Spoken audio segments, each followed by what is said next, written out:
स्वागत है आप सभी लोगों का। आप देख रहे हैं समाचार 24। मैं हूं डॉक्टर विवेक गर्गाचार।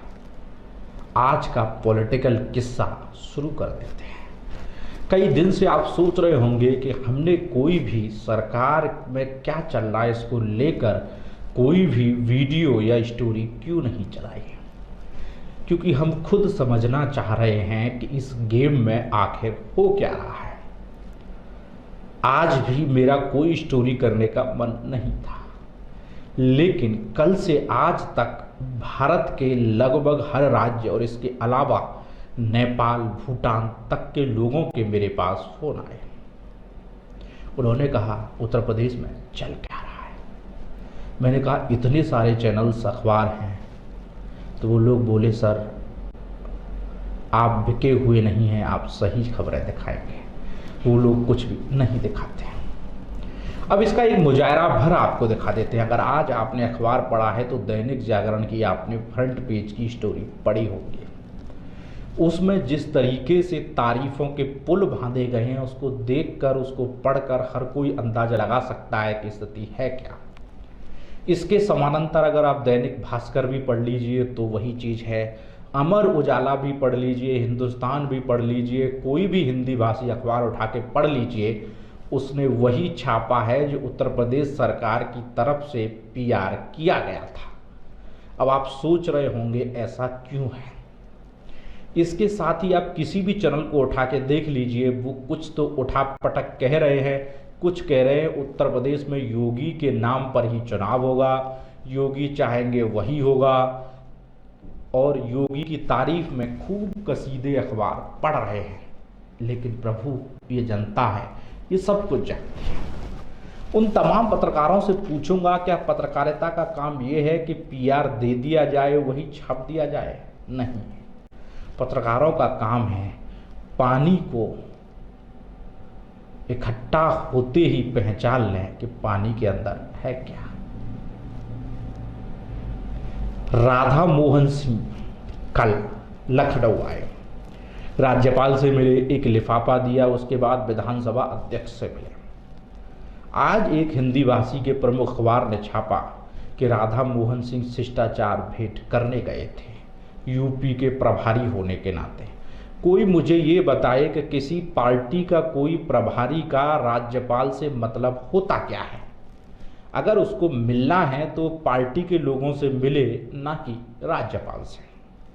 अब इस पिक्चर में ज़्यादा हम आपको नहीं घुमाएंगे, अब आपको टू द पॉइंट ले ही आते हैं। राधा मोहन सिंह मिले और उन्होंने एक लिफाफा सौंप दिया। अब उस लिफाफे में था क्या ये भी आपको बताएंगे, लेकिन इससे पहले की चीज़ें एक बार आपको रिमाइंड करा देते हैं। उत्तर प्रदेश के मुख्यमंत्री केंद्र की कोई भी बात सुनने तक को तैयार नहीं है। राधा मोहन सिंह से लेकर तमाम बीजेपी के संगठन के नेतृत्व के लोगों ने चीज़ें की। बीएल जो खुद यहाँ मथुरा उत्तर प्रदेश आए, उसके साथ ही संघ के एक बड़े नेता उत्तर प्रदेश आए, लेकिन योगी ने साफ कह दिया कि वो प्रधानमंत्री से नीचे किसी की बात नहीं सुनेंगे और न किसी से बात करेंगे। दिलचस्प बात यह है कि जब वो प्रधानमंत्री की सुनना चाहते हैं तो प्रधानमंत्री उनसे कहना क्यों नहीं चाहते। आजकल फोन में रिकॉर्डिंग का जमाना है। अगर प्रधानमंत्री कुछ भी उत्तर प्रदेश के मुखिया से कहें, कहीं वो वायरल ना हो जाए। अब इन सब चीज़ों से बचने के लिए अंतिम मसला होता क्या है? अंतिम मसला होता है मैसेंजर, यानी कि संदेशवाहक। तो राधा मोहन सिंह केंद्र से आए प्रधानमंत्री का संदेश लेकर और राज्य में वो संदेश डिलीवर कर दिया। कहाँ डिलीवर हुआ ये भी आपको बता देते हैं। पहला डिलीवरी मैसेज उनका राज्यपाल के पास हुआ और दूसरा विधानसभा स्पीकर के पास। दोनों ही महत्वपूर्ण पद हैं। तो आप सोच रहे होंगे कि सरकार उनकी है तो वहाँ मैसेज कन्वे क्यों किया गया? क्योंकि योगी अगर किसी भी कीमत पर नहीं माने तो केंद्र का प्लान बी होगा क्या? केंद्र का प्लान बी बताने से पहले एक तस्वीर हम आपको दिखा देते हैं। आपको टीवी स्क्रीन पर उत्तर प्रदेश के अलावा दिल्ली, उत्तराखंड, राजस्थान के ट्विटर हैंडल पर मोदी का फोटो नजर आएगा। मोदी जेपी नड्डा का। लेकिन जब उत्तर प्रदेश के बीजेपी के ट्विटर हैंडल पर आप जाएंगे तो वहां मोदी और जेपी नड्डा की तस्वीर नहीं है। तस्वीर हटी कब से? कल रात से। अब आप सोच रहे होंगे कि इतनी महीन चीजें हम लोग क्यों एनालिसिस कर रहे हैं। ये करनी चाहिए क्योंकि किसी भी छत्रप की इतनी हिम्मत और हैसियत नहीं रही कि वो प्रधानमंत्री नरेंद्र मोदी को चैलेंज कर सके। लेकिन उत्तर प्रदेश में वो स्थिति इस वक्त सामने खड़ी है। उत्तर प्रदेश के मुखिया योगी आदित्यनाथ केंद्र की मोदी सरकार को चैलेंज कर रहे हैं और प्रधानमंत्री को चैलेंज पसंद नहीं है, क्योंकि 5 तारीख को उत्तर प्रदेश के मुखिया का जन्मदिन था। सबने ट्वीट किया, लेकिन प्रधानमंत्री, गृह मंत्री, राष्ट्रीय अध्यक्ष जेपी नड्डा ने ट्वीट नहीं किया।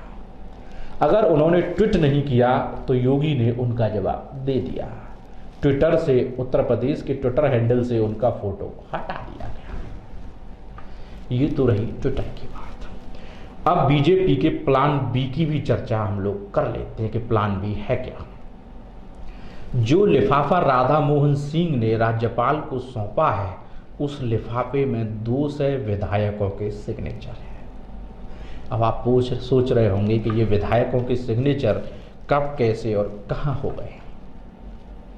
जब केंद्र को कोई काम करना होता है तो वो खुद करा लेता है, क्योंकि योगी हटी हैं और कहीं इसी हट में वो कोई बदलाव सरकार में ना करें, इसलिए 200 विधायकों के सिग्नेचर वहां है। अब योगी कर क्या सकते हैं? योगी अगर कोई भी विधेयक पास करते हैं, केंद्र जिसको नहीं चाहता, तो उसको विधेयक जब राज्यपाल के पास जाएगा तो राज्यपाल कहेगी, ये देखिए आपके पास बहुमत नहीं, आप फ्लोर पर बहुमत सिद्ध कर दीजिए।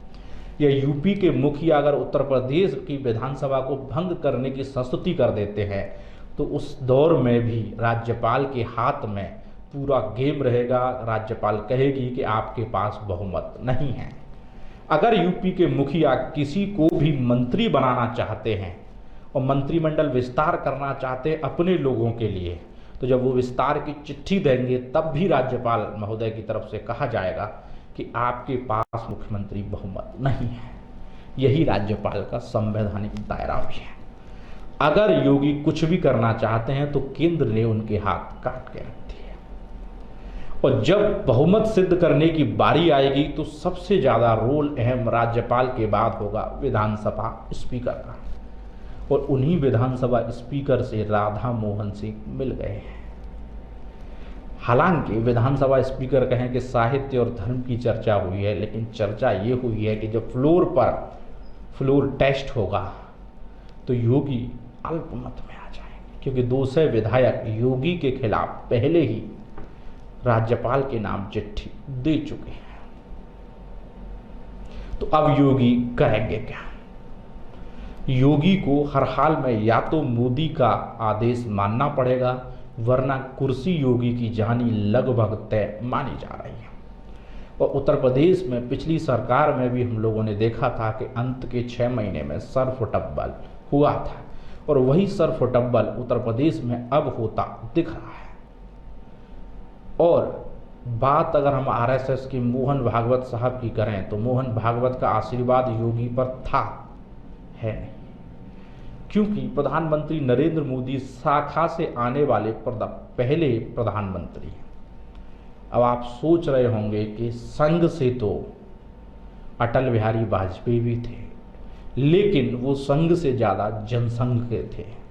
संघ से आने वाले, शाखा से आने वाले संपूर्ण तौर पर प्रधानमंत्री नरेंद्र मोदी हैं, और योगी शाखा से आने वाले नहीं हैं। योगी का योग हट अब कहीं ना कहीं उनके लिए इतनी बड़ी मुसीबत पाल रखा है कि इससे बाहर निकलना अब उनके लिए लगभग असंभव सा होता जा रहा है।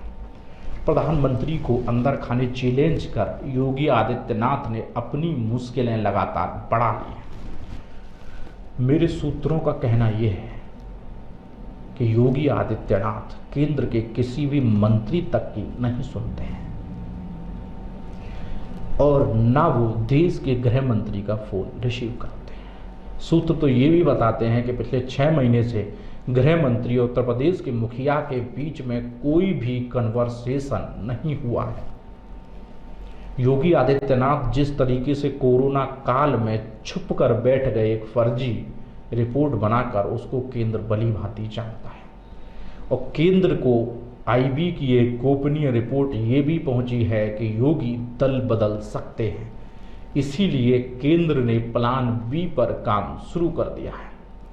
अब ये तो आने वाले दिनों में देखा जाएगा कि उत्तर प्रदेश की स्थिति होती क्या है, लेकिन फिलहाल जो तमाम सूत्र, तमाम जानकारी हम लोगों के पास आ रही हैं, उसमें योगी की मुश्किलें बेइंतहा लगातार बढ़ती जा रही हैं और उन मुश्किलों को खुद योगी आदित्यनाथ लगातार बढ़ा रहे हैं और उनके कुछ चमचे टाइप के अधिकारी भी इस जंग में योगी की लुटिया डुबोने की कसम खा चुके हैं। अब केंद्र और संघ का आशीर्वाद न होने के बाद और उनको चैलेंज करने के बाद योगी कितने दिन तक कुर्सी पर बैठ पाते हैं, ये तो आने वाला वक्त ही बताएगा। लेकिन फिलहाल राजनीतिक गलियारे लखनऊ में इतने गर्म हैं कि उसकी गर्माहट पूरे उत्तर प्रदेश में महसूस की जा सकती है। अब कोई सच ना दिखाए या उसको पीआर के तहत मैनेज कर लिया जाए, इससे सच तो कभी छुपने वाला है ही नहीं। तो आप इंतजार करिए कि उत्तर प्रदेश में जमीनी स्तर पर कब बदलाव होने वाला है या कितने दिन और योगी मोदी से टक्कर ले पाएंगे, ये तो आने वाला वक्त ही बताएगा। फिलहाल मेरे साथ इतना ही, मुझे दीजिए इजाजत। नमस्कार।